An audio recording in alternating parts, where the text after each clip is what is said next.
L'engagement ou la cohérence. Le principe de cohérence est illustré lorsque nous prenons une décision.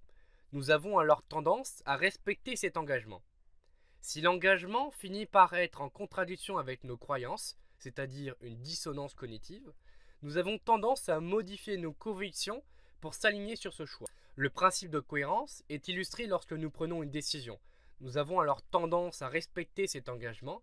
Si l'engagement finit par être en contradiction avec nos croyances, c'est là une dissonance cognitive, nous avons tendance à modifier nos convictions pour s'aligner sur ce choix.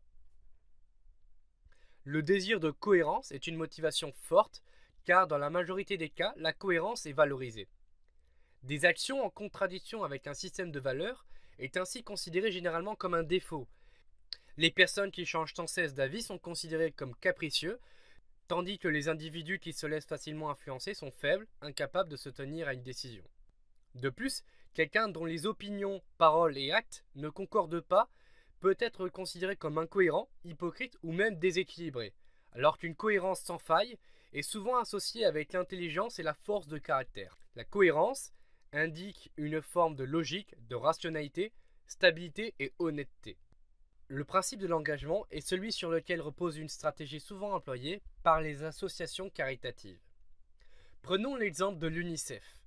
Cet organisme, comme beaucoup d'associations, a souvent recours à des volontaires accostant dans la rue des individus afin de les convaincre de soutenir la cause défendue.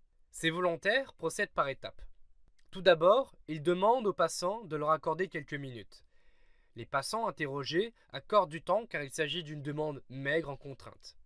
Malgré tout, le passant vient d'entrer dans un processus de persuasion.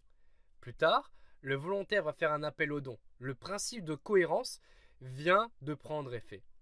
Les chances que le passant accepte sont à présent bien supérieures à ce qu'elles auraient pu être si le volontaire avait directement procédé à un appel aux dons. Il est possible de citer un autre exemple qui illustre ce principe de cohérence. Durant la guerre de Corée, les prisonniers américains détenus en Chine ont subi un effet similaire.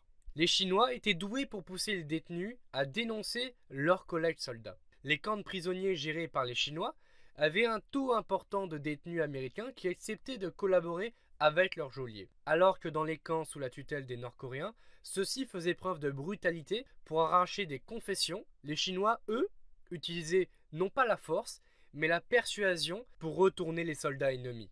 Le processus de persuasion passe par la décomposition des objectifs pour pousser la cible à effectuer l'action finale. En l'occurrence, l'objectif final était de pousser un prisonnier américain à collaborer pleinement avec les autorités chinoises. L'intérêt de cette division est que la cible ne perçoit pas ces actions comme une trahison pour les USA. Pour commencer, les détenus doivent donc dire à haute voix que les USA n'est pas un pays parfait ou que le chômage n'existe pas dans les pays communistes, par exemple. Ces affirmations ne semblent pas être une trahison. Plus tard, les autorités du camp vont demander aux prisonniers de détailler à l'oral, puis à l'écrit, les défauts de leur pays. Cette liste sera ensuite publiée, voire même diffusée à la radio. À ce stade, le soldat a intériorisé que ses positions idéologiques sont les siennes. Il n'y a plus de retour en arrière. Le soldat est alors considéré comme un traître par ses camarades, il devient donc un collaborateur.